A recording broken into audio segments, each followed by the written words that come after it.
हूँ। तो सबसे पहले तो देखिए दोस्तों, करवा चौथ में एक कलश रख लीजिएगा। कुछ लोग बिना कलश रखे भी करते हैं, लेकिन कलश एक रख ही लीजिएगा, बहुत मेहनत नहीं होगी। एक कलश रख लीजिएगा। कलश रखने के लिए जैसा कि देखिए, मैं वीडियो लंबी ना हो उसके लिए पहले से ही तैयारी की हूँ। कलश के गले में मौली बांध दी हूँ, कलश पे स्वास्तिक बना दी हूँ, और कलश में सिक्का सुपारी, मतलब एक कलश तैयार करके, ये कलश आप शाम को ही तैयार करके रख सकते हैं। तो एक कलश रख लीजिएगा। कलश में आपको क्या करना है कि कलश में आपको आम का पल्लव डाल देना है या अशोक का पल्लव डाल देना है। उसके बाद दोस्तों एक पूर्ण पात्र इस पे रख देना है। पूर्ण पात्र रखने के बाद अब हम जला लेंगे दीपक। दीपक जला करके इसे कलश पे स्थापित कर देंगे। और देखिए, साधारण पूजा विधि करना है तो इसी फोटो में आपको करवा माता है, गणेश जी हैं, भोलेनाथ हैं, तो सभी जो फोटो हैं वो आपको एक साथ मिल जा रही हैं। तो इसी में हम सारी पूजा, सारा अपना पाठ जो है करना है कर लेंगे। सबसे पहले तो देखिए, कोई भी पूजा पाठ करने से पहले प्रथम पूज्य गणेश जी का ध्यान रखिए। और उससे भी ज़्यादा ज़रूरी है, करवा चौथ सुहाग का व्रत है। सुहाग का व्रत है, इसलिए इसमें एक चीज़ का ध्यान तो आपको रखना होगा कि आप पहले तो अच्छे से तैयार हो जाइए। भरी भरी चूड़ियाँ पहन लीजिए, मेहंदी महावर सब कुछ लगा करके अच्छे से तैयार हो जाइए। पाँव में जो छुम छुम कर बजने वाला पायल है वो पहन लीजिए, अच्छे से तैयार हो जाइए। क्योंकि रोज़ की भाग दौड़ में सभी अच्छे से तैयार नहीं होते, आज का अवसर ऐसा है कि अच्छे से तैयार हो जाइए। गणेश जी का ध्यान रखकर उनको जल से छींटा मारकर स्नान करा लीजिए। कलश को स्नान करा लीजिए। गणेश जी को स्नान कराने के बाद कलश को और करवा माता को स्नान करा लेंगे। उसके बाद अब हम लोग क्या करेंगे कि यहाँ पे लगाएंगे सबको रोली। रोली लगा देंगे करवा माता को, गणेश जी को, भोलेनाथ को, शिव परिवार को। तो जो भी फोटो में देवी देवता हैं उनको भी पूजा आप करते चलिए। फिर आप थोड़ा थोड़ा हल्दी से भी शुभ होता है, तो हल्दी से भी तिलक कर दीजिए। एक एक चीज़ मैं आपको बताती जा रही हूँ, आप करते जाइएगा और आपको व्रत में थकान भी नहीं होगी, आपकी पूजा जल्दी हो जाएगी। तो इस तरीके से करके आप करते जाइएगा। ये काम हमारा हो गया दोस्तों। अब हम लोग भरेंगे करवा। तो 2 करवा ले लीजिएगा आप, 2 करवा ले लीजिएगा। और 2 करवा में कुछ लोग साथ में, कई लोग पूजन करते हैं, तो आपको क्या करना है कि ऐसे में आप 1 करवा भी लेंगे तो काम चल जाएगा। और अगर आप अकेले पूजा करें तो 2 करवा, एक पीतल का ले सकते हैं, एक मिट्टी का ले सकते हैं, या दोनों मिट्टी का ले सकते हैं। तो 2 करवा आपको लेना है। दोनों करवे में हो सके तो आपके यहाँ अगर ऐसी कोई परंपरा है तो आप इसमें सीख भी डाल सकते हैं, जो सरई आती है वो डाल सकते हैं, और बाकी तो आप ऐसे भी छोड़ सकते हैं। 1 करवा में हम जल भरेंगे और 1 में ड्राई फ्रूट्स भरेंगे। और इस भरे हुए करवा को ना, इसको हम लोग सास को देते हैं। और 1 करवा जो है वो चंद्रमा को अर्घ देने के लिए जल रखे रहते हैं उसमें, तो उसको पूजा करके छोड़ देते हैं और उसी जल से ले जा कर के हम चंद्रमा को अर्घ देते हैं। तो यहाँ देखिए, हम लोग करवा भर लेंगे। तो यहाँ ध्यान से देख लीजिए, मैं कंठ तक जल भर चुकी हूँ करवे में। ध्यान से देख लीजिए। इसमें थोड़ा सा अक्षर डाल देंगे। अगर एक सिक्का है तो सिक्का डाल सकते हैं चांदी का, ये भी चंद्रमा का स्वरूप माना जाता है, तो ये डाल दीजिए, नहीं तो इसे ऐसे ही रहने दीजिए। अब हम करवों के ऊपर रखेंगे ढक्कन। ढक्कन रखने के लिए दोस्तों थोड़ा थोड़ा इसके ऊपर थोड़ा चावल या कोई अन्न है तो वो रख लीजिए। उसके बाद थोड़ी थोड़ी मिठाई रखेंगे। तो यहाँ देखिए, थोड़ा थोड़ा चावल रख देंगे, उसके बाद करवा के ऊपर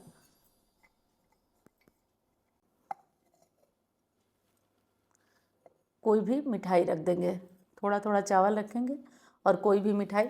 कुछ लोग घर का बना हुआ व्यंजन भी रखते हैं, तो जो भी हो आप उसे रख सकते हैं। तो करवा के गले में ये मौली ज़रूर आप लपेट दीजिएगा, बिना मौली लपेटे न रखिएगा करवा को। अब हम लोग करेंगे जो विशेष हमारी पूजा होती है। तो देखिए, इसमें क्या करेंगे, गणेश जी को सिंदूर लगाएंगे, करवा माता को सिंदूर लगाएंगे,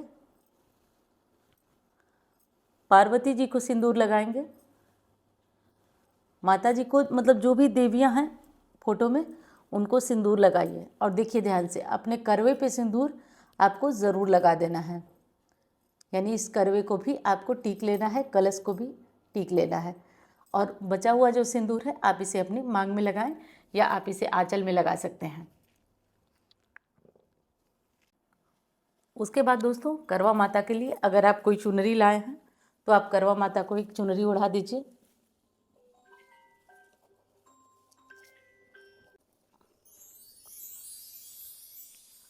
तो करवा माता के लिए कोई चुनरी लाए हैं तो वो ओढ़ा दीजिए, और जो फूल माला वगैरह है वो उसे माता को पहना दीजिए। उसके बाद एक नारियल है तो आप नारियल पे स्वास्तिक बना लीजिए। इस तरीके से स्वास्तिक बना के नारियल भी समर्पित कर दीजिए, भेंट कर दीजिए।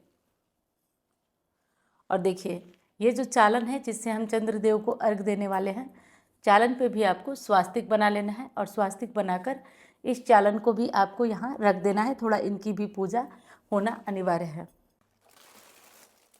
उसके बाद दोस्तों करवा माता को श्रृंगार सामग्री अर्पित करेंगे, और ये श्रृंगार सामग्री बाद में हम अपनी सासू माँ को दे देंगे। तो ये श्रृंगार सामग्री अर्पित करना ज़रूरी है। उसके बाद भोग लगाना है तो आप घर पे बनी हुई पुआ पूड़ी इन सब चीज़ों से भी भोग लगा सकते हैं, या मार्केट की कुछ मिठाइयाँ कुछ चीज़ें ऐसी हैं तो आप उनसे भी भोग लगा सकते हैं।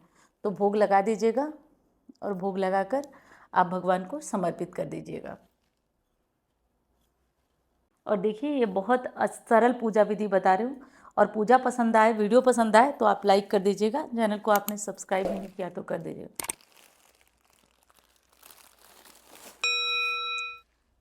अब इसे एक तरफ रख देंगे। पूजा खत्म होने के बाद आप अपनी सास को दे देंगे। जो भी फल वगैरह है हमारे पास वो फल भी हम भोग लगा देंगे करवा माता को। इसमें से कुछ फल हम अपनी सास को भिजवा देंगे अगर पास में है तो, अगर दूर है तो हम इसमें से कुछ दक्षिणा वगैरह रखेंगे।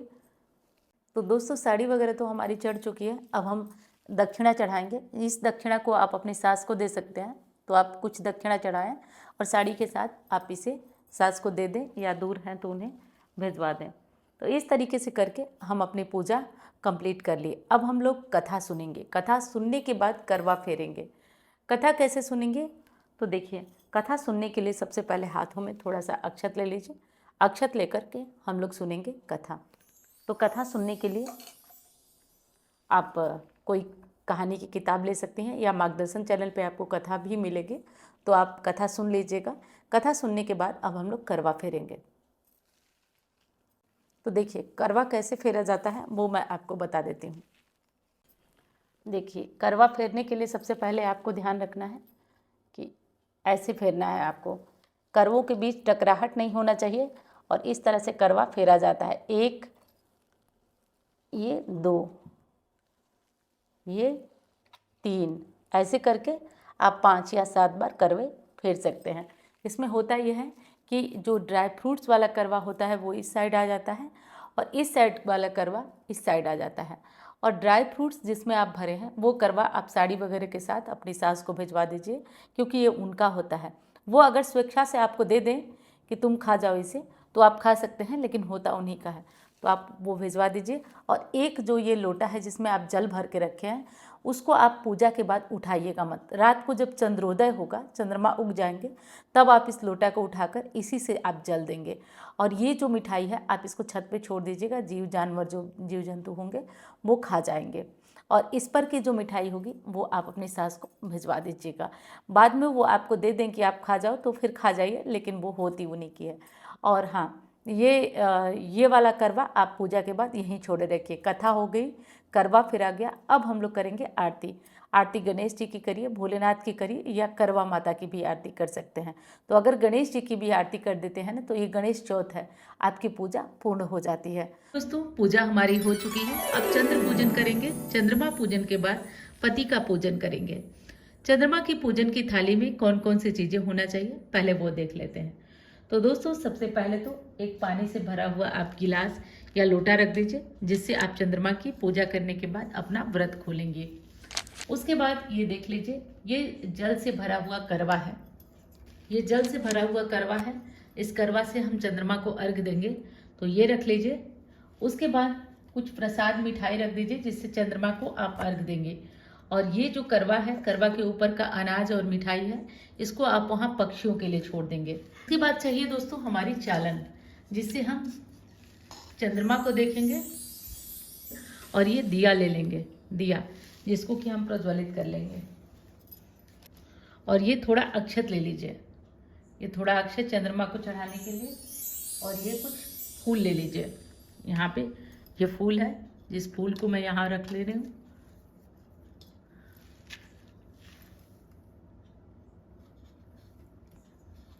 और ये थोड़ा अरोली ले लेंगे, ठीक है। ये सारी सामग्रियाँ ले लेंगे। तो सबसे पहले हम लोग क्या करेंगे कि चंद्रमा के निकल जाने पर ये जो मीठा है उसको कहीं रख देंगे छत पे, ताकि जीव जंतु जो है वो खा लेंगे। चंद्रमा पूजन की थाली में केवल इतनी ही सामग्रियाँ आपको रखना है, ये ध्यान रखिए। उसके बाद हम चंद्रमा को अर्घ देंगे। तो चंद्रमा को अर्घ देने में कुछ विशेष चीज़ें हैं जिनका कि ध्यान रखिएगा आप लोग। देखिए, चंद्रमा को देखते हुए इसी तरीके से आपको अर्घ देना है। इस तरह से करके आप चंद्रमा को अर्घ दे दीजिए। अब चंद्रमा को जब आप अर्घ दे देंगे उसके बाद हम चंद्रमा की पूजा करेंगे। कैसे पूजा करेंगे? तो जो भी अक्षत है, कुमकुम है, सब चंद्रमा की तरफ करके ऐसे अक्षत फूल हम चंद्रमा को ऐसे मान के और ऐसे डालते जाते हैं, ठीक है। ऐसे करके हम करेंगे। जब ये हो जाए हमारा, तो उसके बाद जो आप आटा का दीपक ले सकते हैं, आप मिट्टी का दीपक ले सकते हैं। चालन में दिया को जला लेंगे। दिया को जलाने के बाद, अब जैसा कि आप जानते हैं, ये विधि तो पता ही होगी कि सबसे पहले इस चालन में हम अपने चंद्रदेव का दर्शन करेंगे। सबसे पहले चंद्रदेव का दर्शन करेंगे चालन में। देख लीजिए, ऐसे चंद्रमा का दर्शन करिए चालन में।